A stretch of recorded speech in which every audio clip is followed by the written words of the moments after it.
Hello YouTube, it's Dale from Beauty and the Empty Nest, and today I'm going to review a new drugstore foundation, and it's the L'Oreal Lumi Cushion Foundation.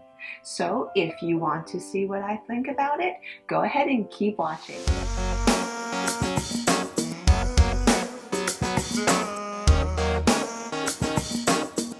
Okay, so I'm continuing the search for wonderful foundations that not only give a nice finish, but also last and endure over the day. But it's also nice.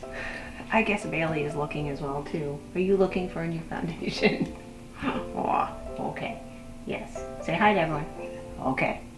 And what you can't see right now is Riley is actually back there too. I digress. I've been looking for just other alternatives for foundation. I always like to have one that's a little bit more of a lower cost one that I can also use either. Okay, so I'm always on the search for a new foundation that meets various types of needs. Everything from the really great finish that I might use sparingly for special occasions, to ones that I just wear every day, or to those ones where I can just throw on quickly. I also like different finishes, but the big question always comes back as it lasts, does it give me the finish that I like? Does it not irritate my skin? And finally, how does it work on mature skin? So just as a context again, my skin is pretty much combination, but much drier recently because I've been using my Retin-A pretty much every day now. But my history of my skin used to be that I was very acne prone and I had very oily skin. So, but currently right now I'd say it's more a combination tending to a dry side. Typically I do like a medium coverage that could be buildable for those days I want it, and I tend to like more of a matte satin finish. However, I have been starting to understand the perks of having more of a glowy finish. So the one I'm exploring today is the L'Oreal Lumi Cushion. So this is fairly recently out on the market. You can, I actually got this one at Walmart. You can get them at Ulta. I believe I've also seen them now at Target. So they're readily available. They're also rather inexpensive. I think I paid about $14 for this at Walmart. So the idea here is that it's one of those cushion type foundations, so there's not a lot of liquid in here also, which is kind of nice. And it's supposed to give you that fresh, kind of luminous look that's buildable and customizable based on how hard you press on the cushion and also how many times you press on the cushion before you start applying it, which is kind of an interesting way to look at things. So this is the container. It's very cute. It's actually a very nice size. You open up the first layer, and there's a nice mirror, which I won't blind you with, right inside here. It's actually a very nice little mirror.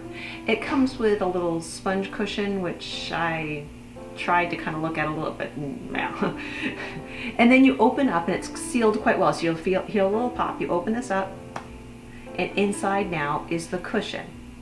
So my color in this one, I think so this is an N3.5 that I'm wearing, actually wearing it right now, and I will insert a video of me, a demonstration of me applying it too, because I always like to be able to see how it goes on initially. So as we go through this, I'm going to talk a little bit about it. So this is supposed to be more of that loomy, kind of glowy finish.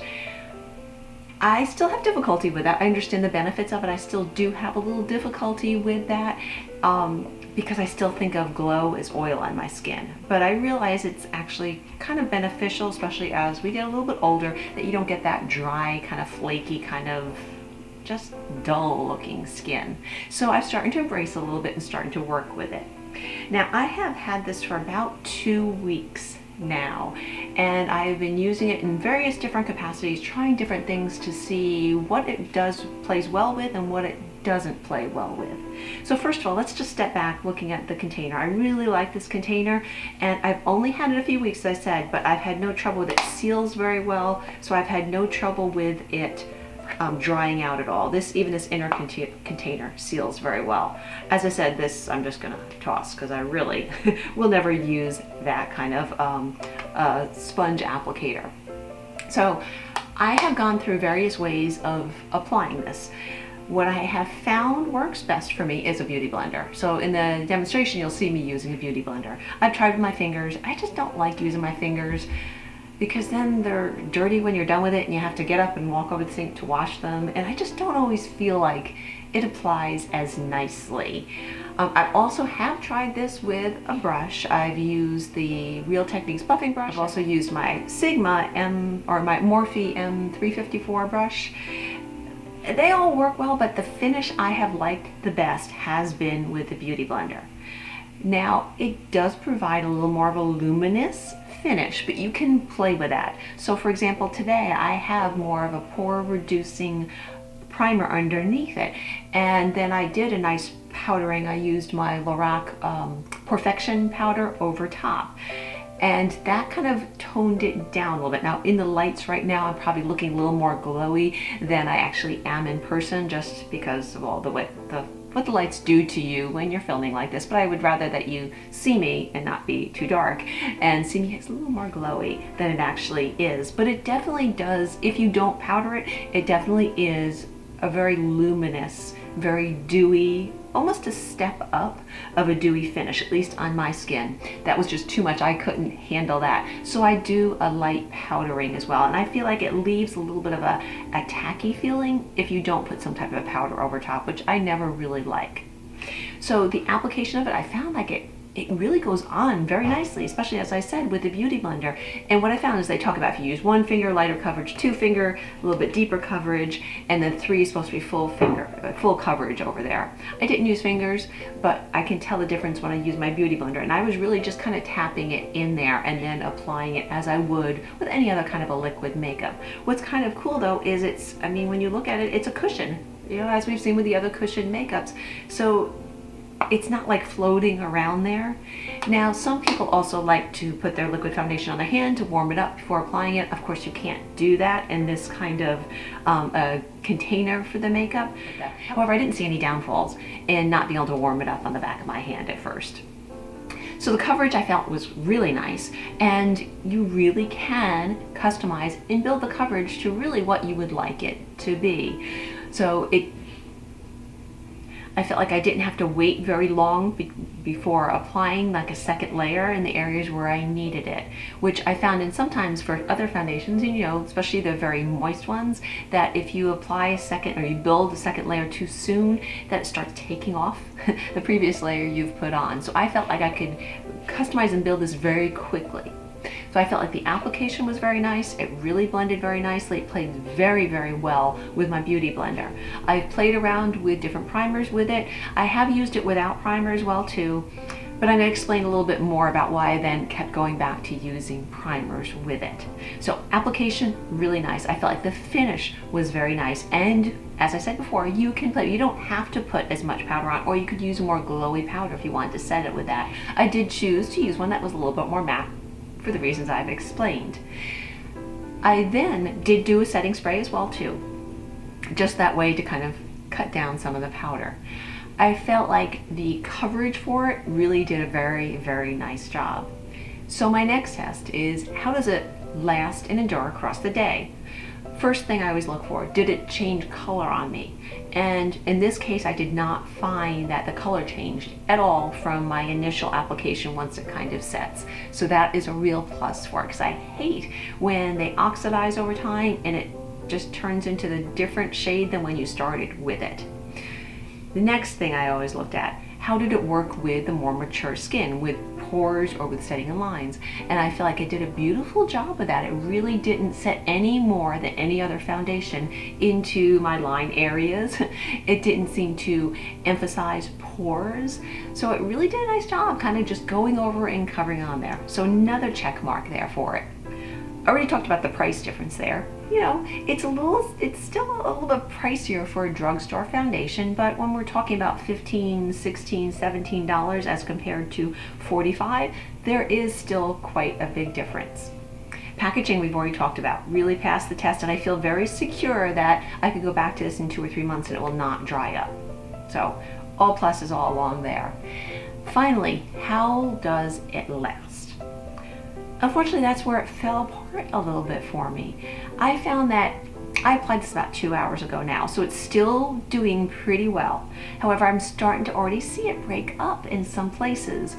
And within 4 or 5 hours, I really start to see it not only transferring and rubbing off, but then coming through and getting down to my bare skin. I really noticed it around my nose, like if I was blowing my nose, which you'll experience with almost any type of a makeup. But even if I just touched my nose, it would transfer off. I mean, we're not even talking about tissue, you know, we're just talking about touching the nose. I also noticed it wearing around the edges of my lips. So applying those, eating, any of those kinds of things. I never have had that happen before with other foundations where my whole foundation was breaking up around the sides of my mouth. And it didn't just happen once, it happened several times. Hence why I went back to try several different primers. I thought, well, let's make sure I've used the Hourglass, the Veil one, long lasting. I've used my Urban Decay All Night Setting Spray, which should make things last well. I've used my Benefit Perfection. I have used the Too Faced, the Hangover RX. I have samples of a whole bunch of other different ones. Currently today I have the Smashbox Photo Ready one, hoping that that would keep it enduring. However, I'm still seeing the same pathway and trends that I saw on other days. So unfortunately, that's a big strike I feel like against, because I don't really like to have to touch up my foundation during the day. I don't mind if I have to powder just a tiny bit, but I don't really want to be carrying this around with me to have to pull it out to be able to touch it up. It's just not in my general routine. So what I found is that this is a really nice foundation. I'm very excited about it. However, it doesn't last. So if you're putting it on for a short duration of time, I really enjoy this. However, if it's supposed to get through a whole entire day, I have not found the right mix, and after trying so many different things I've even described, to be able to make it last the whole day without breaking up and starting to get patchy and splotchy on me. If anyone else has found that happening and have been able to find out what to do to correct that, please let me know, because or else this then becomes one of those where I will not reach for this, because who wants to know that in 4 hours you're going to have to touch up your makeup when you typically don't do that in your normal lifestyle and patterns of how you kind of function throughout the day. So that was a real downer for it, because I have to have my foundation be able to last. It's just such a shame to me, because I liked everything else about it, which is why probably I've kept struggling for so long, and I've hesitated to record this video until I've tried everything I can think of to be able to make this last and not get patchy or turns kind of like my redness coming out, stuff that I've been able to easily take care of with other foundations. So unfortunately, I probably will not keep reaching for this. However, if anyone has found a way to be able to make it work for you and last throughout the day, please leave some links down below, because I want to make this work, because it's got so many other pluses and benefits to it. So please, if you have any of that, leave that down below. Otherwise, beautiful with everything else, but for me, it just did not last throughout the day. So kind of a sad story there, but I'm still optimistic that maybe someone else will be able to share something that will continue to make it work. So keep reading the comments if you're interested in this, but that scares you away. Keep reading the comments, because maybe someone will have some kind of a way to be able to make this work and last throughout the day. So if you've enjoyed these kind of reviews, even if they're not great, positive outcomes from them all, please give me a thumbs up. Please also subscribe so that you can continue to find any of the videos that I upload coming right to your inbox on your YouTube channel, and you're ready there to be able to watch them. So until next time, please keep reading the comments down below, because maybe someone has some cure for the only bad mark against this, which is just always so sad. But if anyone has any feedback, go ahead and leave it down below, because maybe we can still find a way to make this work. Until next time, goodbye YouTube.